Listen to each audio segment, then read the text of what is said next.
Well, it's Tuesday wrestling, and we all know what that means. Well, today we actually get to review not only NWA Powerrr, which features who will be the number one contender for the national championship against Jack Stain. Will Odison defeat Tyrus to become a brand new NWA World Television Champion? And of course, we got the return of um, Tag Wars, but we also got AEW Dark with the interesting debut that's been buzzing for quite some time, the Trustbusters. And of course, we have another match coming from RevPro involving the AEW All Atlantic Championship by Pac taking on Connor Mills.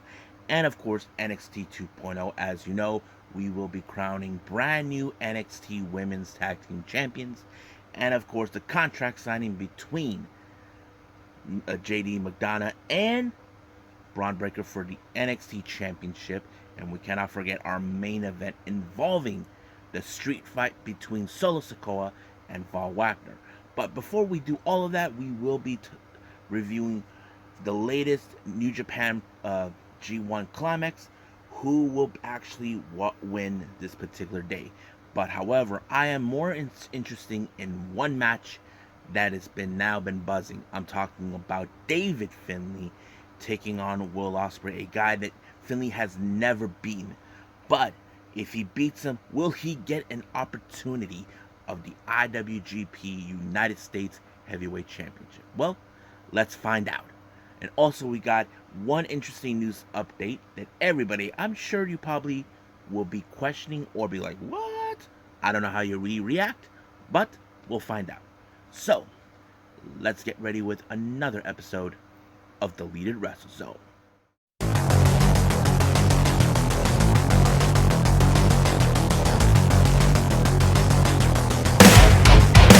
Are you ready? Get up, get up! Get up, get up! Get up, get up! Get up, get up! Get up, get up! Get up, get up!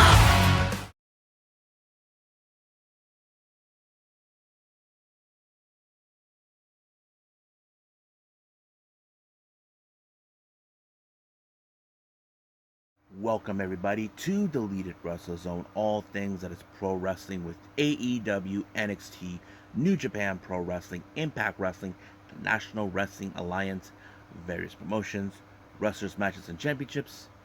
I am your host, J-Rod here. So, let's begin with New Japan's G1 Climax 32 with Day 10. This took place recently on the 2nd, today on the 2nd of August. That's where I failed to mention. So, our first match, we have B block action. We got the Great Khan one-on-one against Tomohiro Ishii. Now, we know Ishii's one tough SOB. He is someone you definitely do not want to be in the same ring with. But Great Khan has to. As you know, he hasn't won a singles match in this year's G1. But however, he was very impressive in this particular match. He pulled off the nominator and picked up his very, very first win. I have to say, I did not anticipate that, but it's a good thing. But what does he get in this particular? Well, as you know, he is currently, I believe he has, here it is, 1 win and 2 losses with 2 points. Tomohiro Ishii, 3 losses with 1 win. So they both are in the same thing, but we don't know how things will be progressing along the way. Now our next match is the A block. We have Tom Lawler versus Yano. Now, when it comes to Yano, we all know he is a very tricky individual. He finds ways to ensure things stays in his favor. Not to mention removing the safety in the corner buckles, all that. But I have to say Tom Lawler was fully prepared. As you know, when the referee does not see, and you know Kevin Kelly, my monitor went out. It turns out that Tom Lawler had a cup on and allowed him to win the match with the knee strikes right in the back of the head of Yano, giving him his very first win. So basically, he hasn't won a singles match either during this event, but however, he does get now. He gets one win. He has 2 losses and 1 win, so that means he has 2 points. As for Yano, 1 win, 3 losses. So that's gonna be a very interesting development taking place. Now our next match, once again, we go to the B block. We have Sonata versus Tama Tonga. I have to say, what a match. Now, Tama Tonga, as you know, he is a very impressive wrestler, now stepping up as a singles competitor, but he's facing a guy who we know is amazing in the ring, and that is Sonata. Now, he knows he has to be more careful with Sonata for 2 reasons. 1, the Paradise Lock. 2, the Skull End. So the obvious question does remain, can he overcome those situations? Well, he was able to pull it off and picked up a nice win. So this is a huge win for him.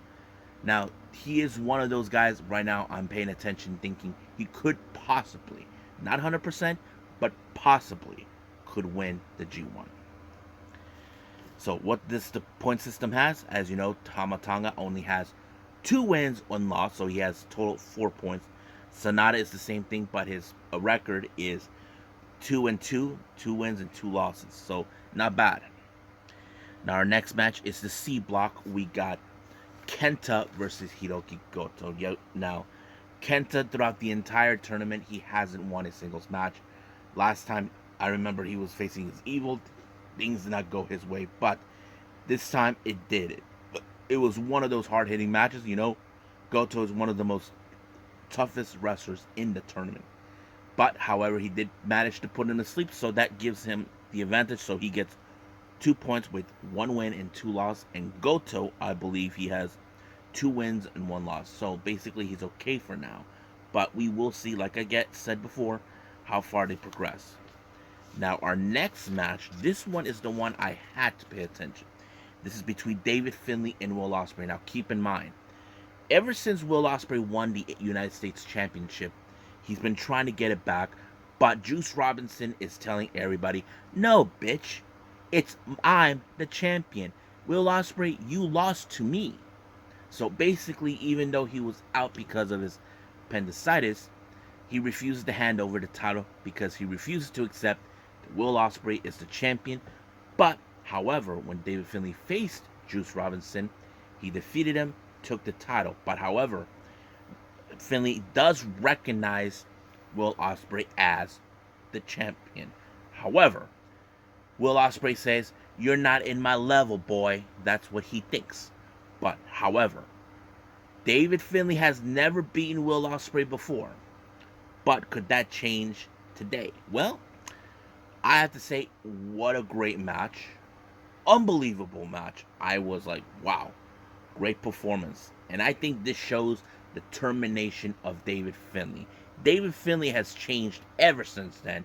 Now, we do this had to do with Juice joining Bullet Club? I don't know. But it was amazing. But he did apply the Trash Panda. It was over. He picked up a huge win, a huge upset to Will Ospreay, giving him a very good win. So what does this record stand right now? Well, let's look. As you know, Will Ospreay was undefeated, and now he's defeated. He only has 2 wins and 1 losses, with the total points of 4. But this is very interesting. Some of you are probably going to be, what the fudge? David Finlay has 3 wins and 1 losses, so he currently has the lead in the D block. Now, I did not see this one coming, but I have to say, could this be the year of David Finlay? I don't know, but I will not turn my back on that. So we'll find out in the upcoming weeks. So right now, let's move on with NWA Powerrr.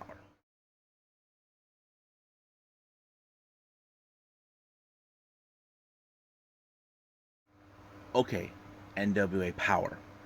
It opened up with an interview with OGK with Kyle Davis in the podium.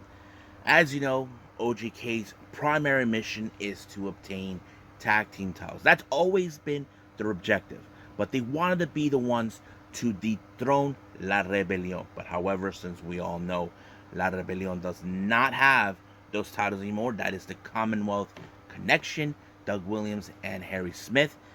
But however, it appears that the La Rebelión will not take this too kindly, knowing that OGK will have the continuation to have a title opportunity. So it's more like, if you're going to get those titles, we're going to get those titles, but we're not going to let you get away with it. However, OGK once again, they got into a brawl with La Rebelión, but however, things did not go their way because they got missed by Bestia 666 dad, legend Damien 666.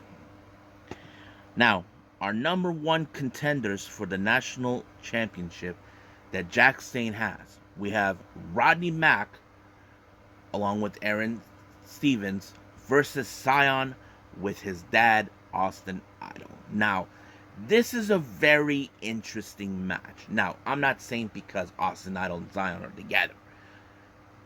This is a very interesting match because in a way you would have assumed in the back of your heads that Rodney Mack would walk out as a victor. But, however, I think this story, it tells us, okay, Zion is now is doing exactly what his dad is telling him. He's not asking him, he's telling him. So basically, he is paying attention. Now, during the entire time of the match, it seems that Rodney Mack was on the verge of winning. But somehow, Zion was able to pin him with the roll-up by grabbing into the knee pads of Rodney Mack and making him our number one contender for the national championship. However, one thing I am a bit curious, now that Zion is the champion, what is Jack Stain going to do about it? He's going to do whatever it takes to ensure that title does not leave his possession. But if I know one thing, Austin Idol is not going to let Jack Stain keep that title no matter what. Even if his attorney gets involved, I have a feeling Austin Idol is going to take care of that. Now, we do have two interviews coming from May Valentine.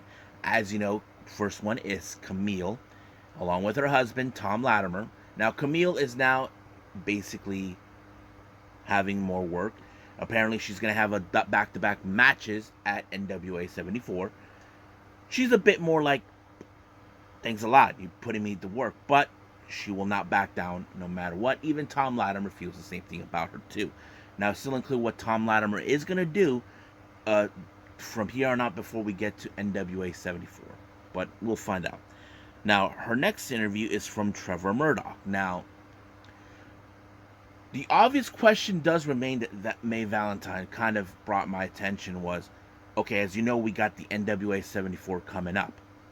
As you know, Nick Aldis will be challenging for the title against Trevor Murdoch. But the obvious question is, why isn't it he focusing with Pope at 74? But it appears like he wants to get the Pope out of the way. Just to have a match with them for the title, but I don't know. But it's kind of interesting. So let's move on. We got the Team War. We got the ill-begotten, Russ Freeman, Alex Taylor, and Jeremiah Plunkett taking on the Miserable Faithful, Sal the Pal, Gags the Gimp, and Judas. Now, you could say in this particular match that it would fall in favor of the Miserable Faithful. It did. Because, of course, I figured that they're going to keep the one person last, and that is Judas. I have to say Judas is like the last line of defense for the Miserable Faithful, and it did. They picked up a huge win. Now, these, as you know, there's been talk recently with NWA about a Trios Championship. Now that we are talking about that with AEW, I will be doing a podcast involving about that. But right now, let's just move with this. Now, the one thing I am curious, I think maybe this is the beginning of that. But we'll find out soon enough. Now, we do get an interview with Kobe Carino by May Valentine. Carino, as you know, he thinks he's a total hotshot and all this and that, but he got under the skin of Aaron Stevens. I don't know what Aaron Stevens was trying to do, but Kobe Carino is not liking this. However, we do get another interesting interview by May Valentine with Caprice Coleman and Homicide. Now, Homicide did say that he will give PJ Hawks an opportunity for the junior heavyweight title, but he does not appreciate what Luke Hawks has been saying. As you know, Luke Hawks was on a piss off mode with Homicide, but Homicide is like saying, "Look, I'm sorry, but you should be happy. This isn't about me or you. This is about your son, who is the future legend." And it's true. He's recognizing PJ is a future, and that's a good thing. And as for Coleman Priest, well, we will see him involved in somewhat of a fashion at NWA 74.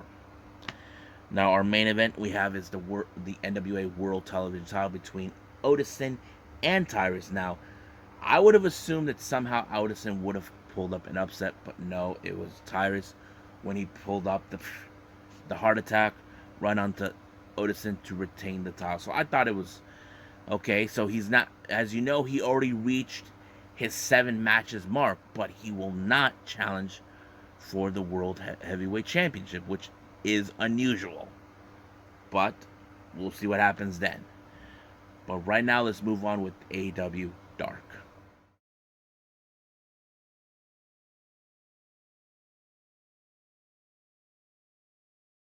Okay, AEW Dark. We opened up with this brand new faction that you may have heard about, the Trustbusters.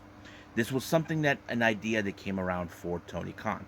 We have Ari Daivari teaming with Slim J, who we seen the last time on Dark, taking on Tashawn Price and Logan Cruz. Now, this match ended in the Trustbusters winning the match. Well, Slim J actually picked up the huge finisher, but Ari Daivari was the one who picked up the win.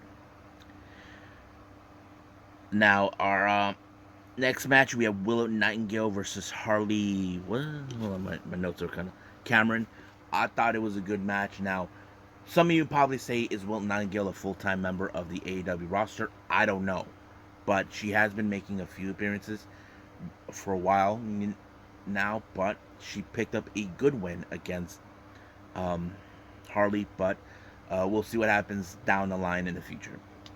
Next up, we got Diamante, who we haven't seen for quite some time, taking on Rocky Bradley. I have to say it was a pretty good match, but it ended in a submission, kind of like a Fuji armbar, by Diamante, giving her a good win.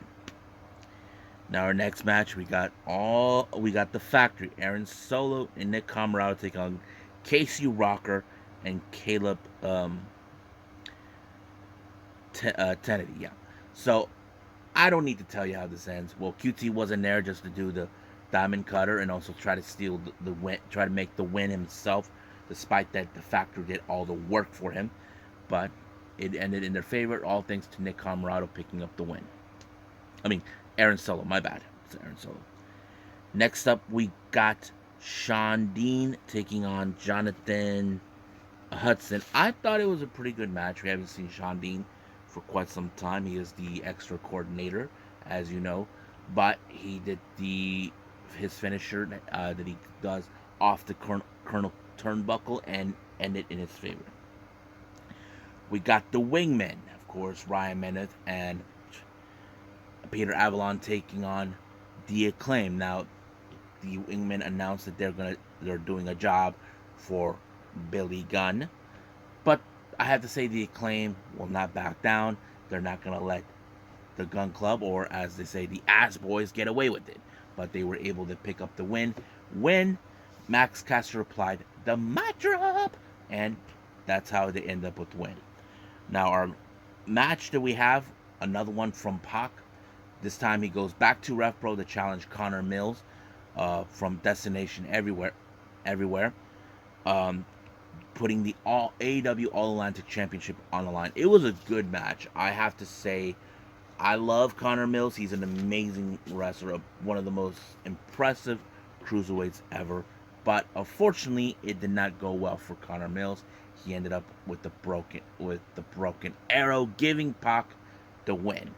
So the obvious question: where will Pac go from here now? Now that with this, I don't know. We'll find out.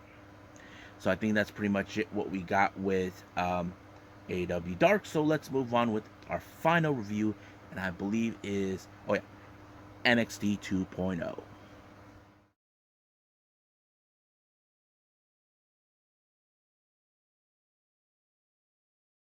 Okay, our last review, NXT 2.0.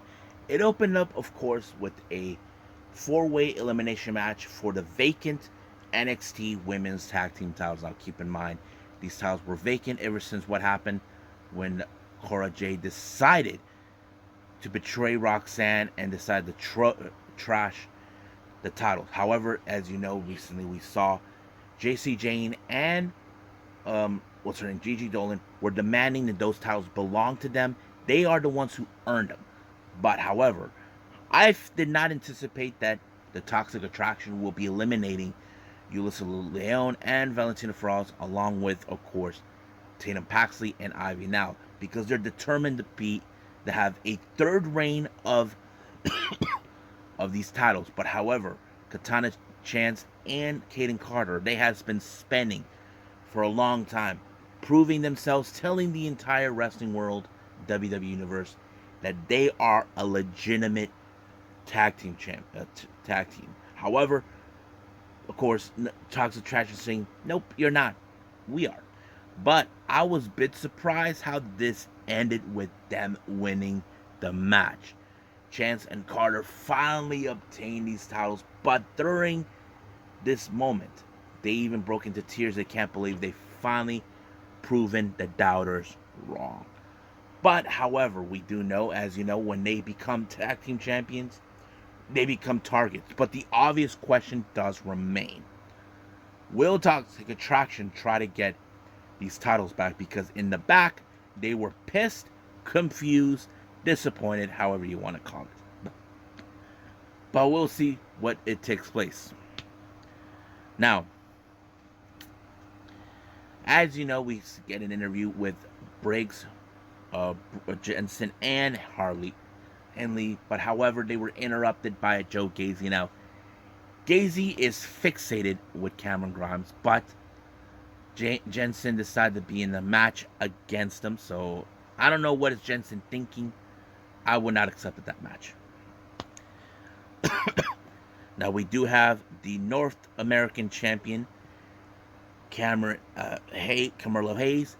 He set up an open challenge, so we had two challengers that try to run to get an opportunity. That is Nathan Frazier and Giovanni Vinci. Now, Nathan Frazier was able to get up there to take on the match. I thought the match was pretty good, but it ended with Vinci costing Nathan Frazier the match. Now, Frazier, as you know, has issues with Vinci has issues with Frazier after what happened. As you know, Vinci ended up in a match last week against Andre Chase. He even tried to beat him down because of what Bodie and Thea did a few weeks ago. But does this mean that Vinci will get another opportunity? I don't know. Now, we do get a contract signing between JD McDonough and Braun Breaker, so they're basically trying to, how do I say this, understand each other. Braun is willing to admit to say, I never faced a guy like McDonough before. So he's willing to admit that. Same thing with McDonough, with Braun.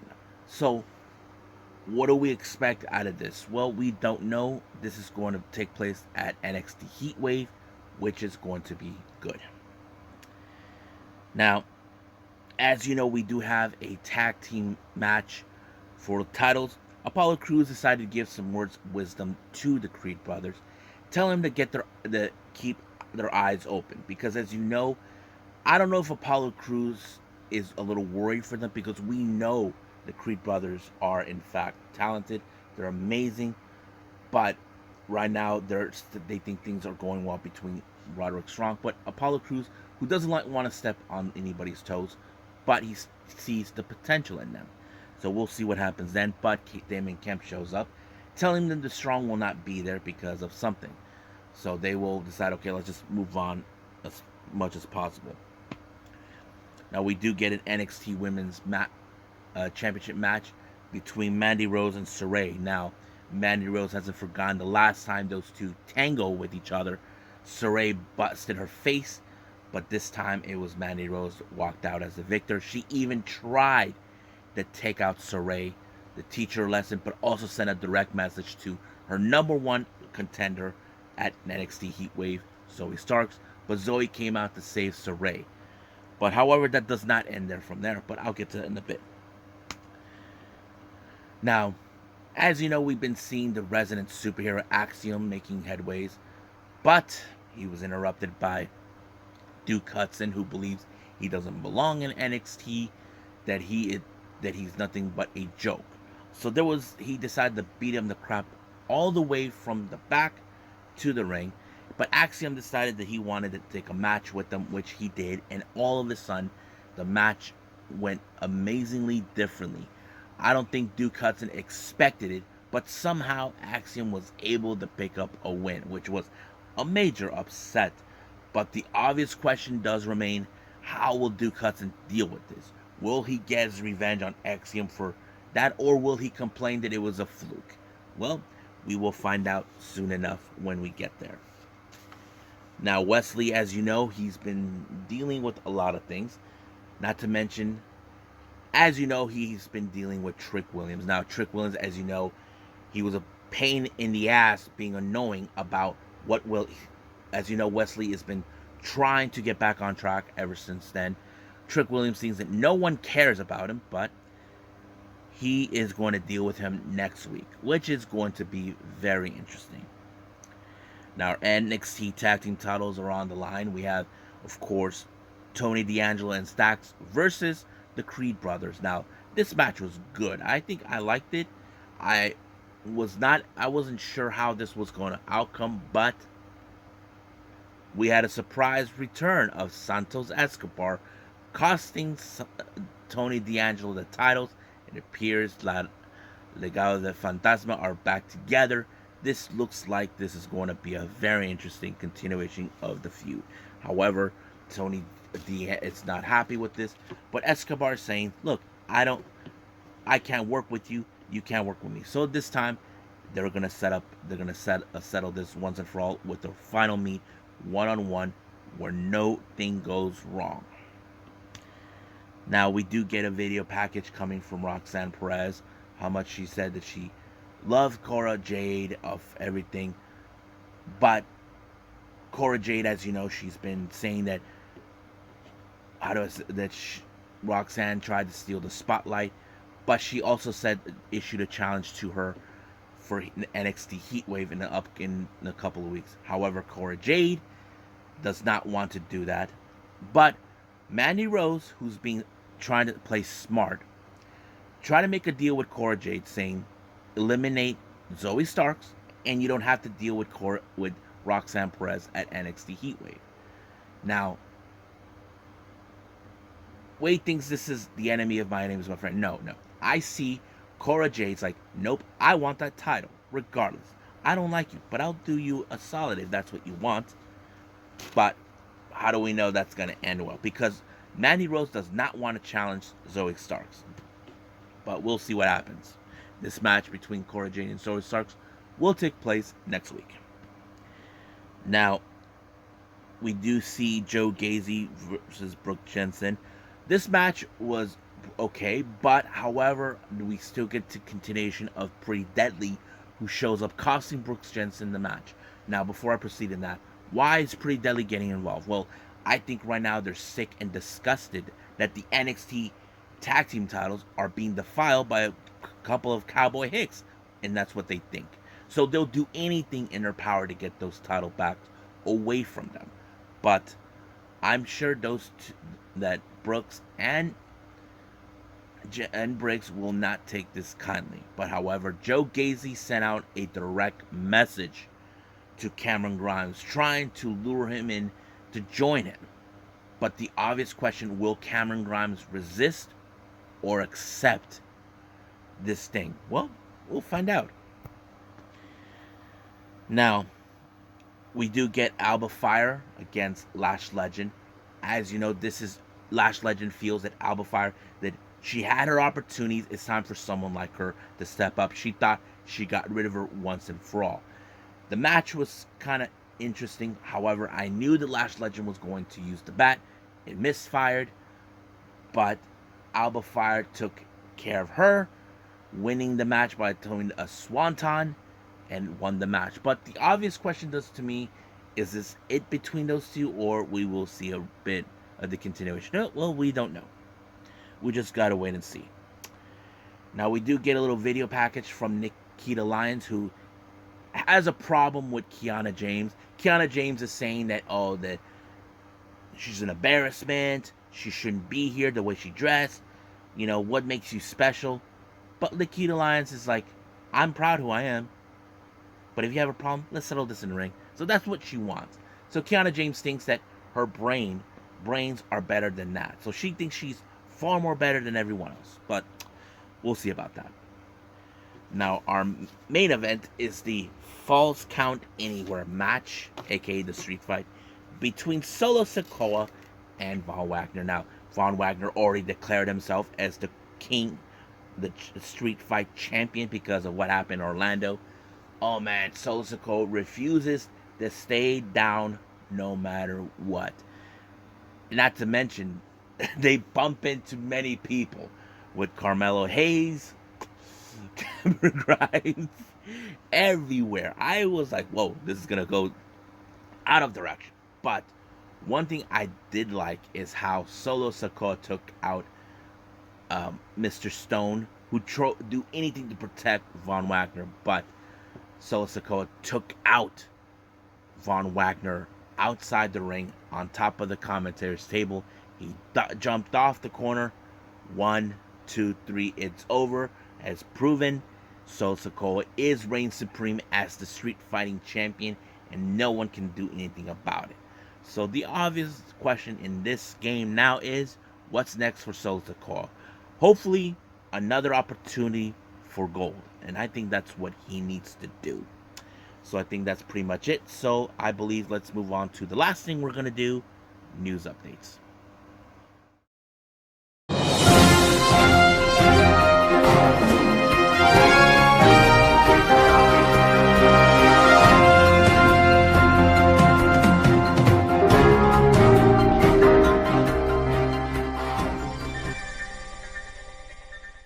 Okay, we only got one news update for all of you. Now, as you know, we're all excited, I don't know if you guys are, about the upcoming AEW video game.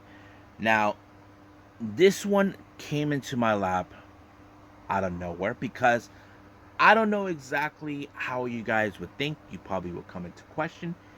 There's been talk that they're saying they feature Yuka Sakazaki in the game. Now, I know what some of you are thinking. Is Yuka Sakazaki signed with AEW? Truth to be told, no. But, as you know, they do have Tokyo Yoshi Pro Wrestling does have a working relationship with AEW. As you know, AEW are a well-open door policy group where they were willing to work with any promotion internationally. That includes like New Japan and all that. So that kind of goes out in a good way. But as you know, Yuka Sakazaki has been one of those Yoshi wrestlers that fans get to enjoy and love. I don't know what's the significance of having her in the game, but I would say it would be good for the Yuka Sakazaki fans here in the US. Am I a fan? Yes, because I like how she is the magical girl, the way she has a unique style. That's what I like about her. So, am I going to get the video game? Well, I probably will test it out and see how it goes from there. So, we'll just got to wait and see.